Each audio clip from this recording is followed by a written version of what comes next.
How's it going, everybody? This is GoldenboltLP. Welcome back for more Mega Man 2. When we last left off, we defeated the first 3 bosses, and we'll be taking on Flashman in this episode. A particularly strange level, based on light fixtures and light movement that causes the floor to move, as you'll see in a little bit here. Okay, because I know this is going to be a problem, and I have a feeling that, I said it kind of subtly last episode, so I'll say it now. Mystery Dungeon isn't freaking cancelled, okay? Alright, okay, we on the same, are we good? Are we on the same page? Are we on the same page? I'm doing this while I'm at band camp? Are we cool? We cool? Okay, alright. Once things slow down, then I'll do it. Do you need further explanation? Because I don't have further explanation besides that. So, yeah. By the way, those walls are susceptible to being destroyed by crash bombs. So if you would like to skip a majority of the level, and if you have item 1, you can go ahead and do that. There, and these guys are total douchebags, I'm telling you right now. Like, seriously, I hate the way that those things are.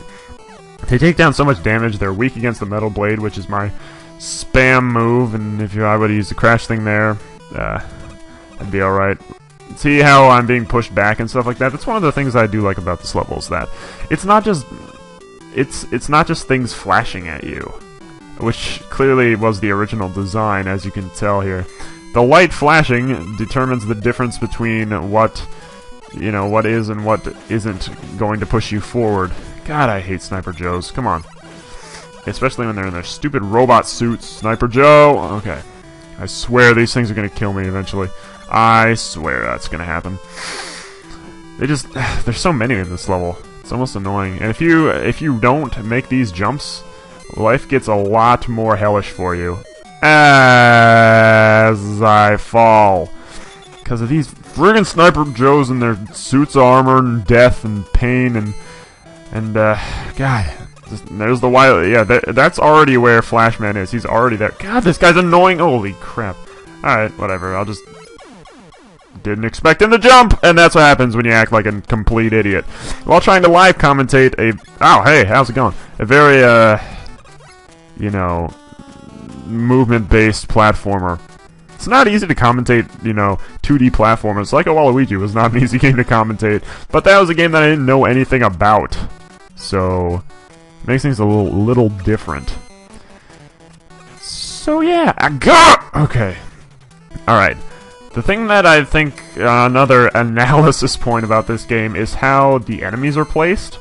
It's been brought up in several videos how enemies are God friggin', look at how much freaking damage that does. That punishes the crap out of you for making mistakes. Holy balls. Alright, man. Alright. Okay. Alright, man. Oh. Looks like I'm dead again. Alright, we'll go back to the same place we were at, and for some reason I can't get my crap together here. I gotta make those... Seriously, if you don't make those jumps, it's just... It's game over. Almost literally. Yeah, so... Make those jumps. It will be good for you. F you, Sniper Joe. Seriously. Why'd I keep dying to that same guy? He's like juking me out and stuff. But I think enemy placement in this game is... I don't know, it's just so well done. Screw it! Just gonna use this. We're just gonna use item 2 and just get across here. And, get ourselves the E-Tank. And yeah, F this whole level right now. The benefits of shortcutting with items and such. Yeah, cool stuff. Now Flashman here is weak against the metal blade, so if you would like to use that, you'll have a much easier time when you're fighting him. What he does, and although he's pretty freaking useless, his weapon is, at least in my opinion. I understand the point of it, but I just don't think it's useful. Flashman, if you would have actually stood a chance for a minute, freezes. It just kind of is. It's called the time stoppers. You're going to see here. Get equipped with time stopper. Yes, it stops time. It freezes all your enemies, and it just kind of drains your all of your weapon energy unless you switch a weapon. It's ideal, I think, for I understand what they were doing. It's ideal for Quickman because he moves so fast. So if you stop him, and then you can replace yourself and re-plan out where he's going to land and where you're going to attack next. And hey, we got item 3. the most useless of the 3 items in my humble opinion. Alright, so after that we're going to be doing Bubble Man now, because Bubble Man is also weak against the Metal Blade. Bubble Man. This is actually a pretty easy set order now that I have everything together. Having Bubble Man here, and then we've got Heat Man afterwards, and then Wood Man. That's definitely how it's going to go. Each boss has a very, very well-defined weakness. So again, Metal Man 2 here, up in here. It feels like I'm sliding all over the place. I don't know, just had too much pain with Flashman's level. And it's not even that hard of a level if you just don't act like a complete idiot. Oh no, falling platforms, what will I do? Well, you won't spend too much time on them, because you will fall to your death. Now, here's some cool enemies. Hermit Crabs. You like Hermit Crabs? I like Hermit Crabs. Let's shoot them with metally gears. And none dropped any health or lives, which would have been great. But hey, whatever. We're gonna get into some of... I don't know. I love the way that these enemies look that you'll see in a minute here. Also, we are experiencing some great water... you know, how it feels. Not these guys. These things are stupid. They just keep spawning and stuff. These guys. Look at this thing! This thing is hilarious! Look at him! Look at his eye and stuff. You have to shoot him in... He's got a sweet spot, as most enemies do, which I think Mega Man does better than any other platformer, again, ever, is, I don't know, it just... It's got enemy sweet spots! Mega Man X, specifically. Also, those are spikes up there. You die in one hit, as you would normally if you were to jump into a ceiling full of spiky balls. So yeah, one messed up jump there can really destroy your entire fun that you may or may not be having with this game, which you better be having fun with it, or else I don't know what kind of person you are if you don't enjoy Mega Man 2. I mean, come on. Everybody loves Mega Man 2. Again, not my favorite. God, I love Mega Man 3 for whatever reason. I guess I don't. It can't be only because of Magnet Man. I just love Magnet Man for whatever reason. I just love the way he's designed, and the magnet idea is just so good. Right here, this guy is built to trip you up, and he's in a great place to do it too. But it also puts the gamer's recognition of the world and level around him or her to the test at that one spot. Isn't that weird that just one thing like that, you might just overlook it and think, oh, just gotta jump and shoot this enemy.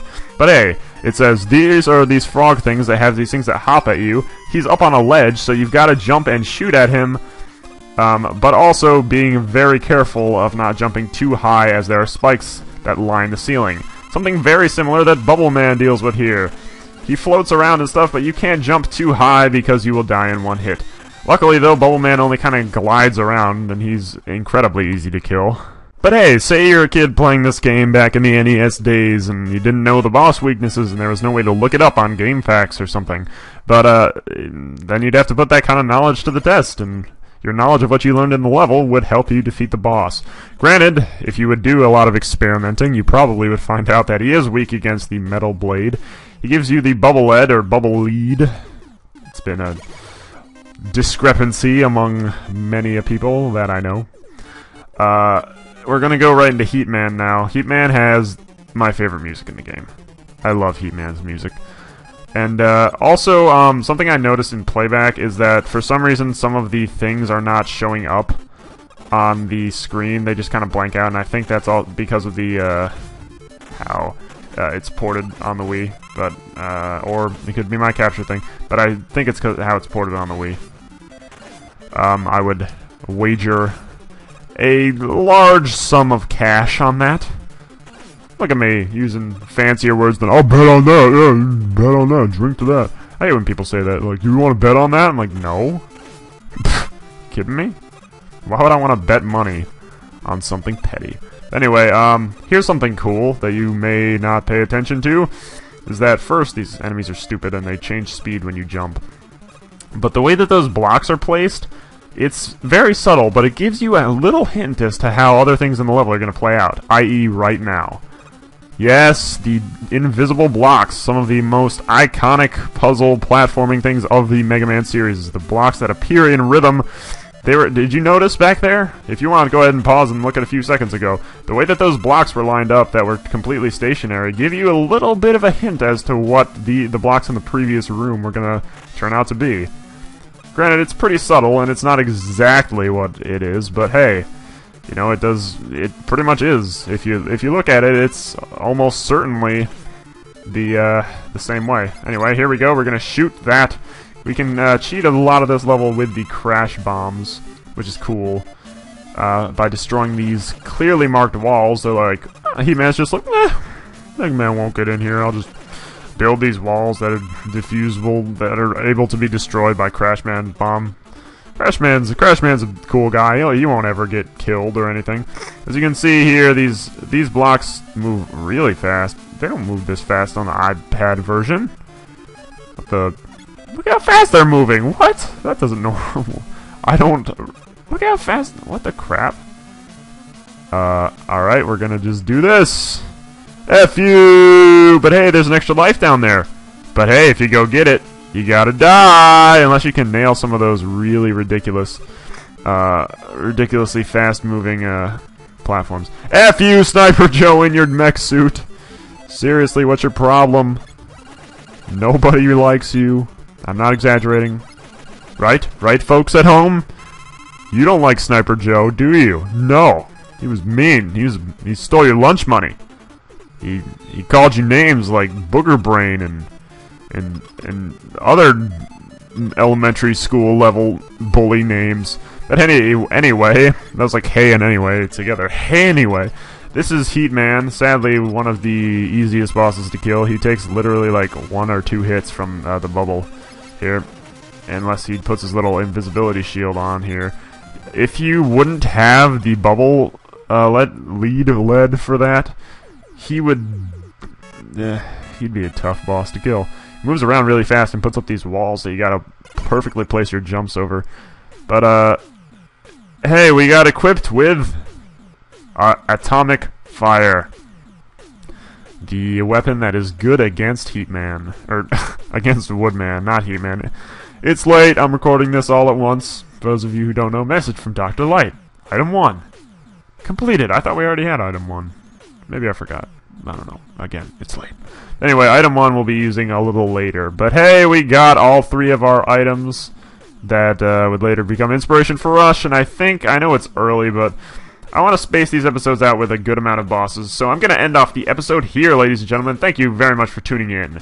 And I will see you guys next time.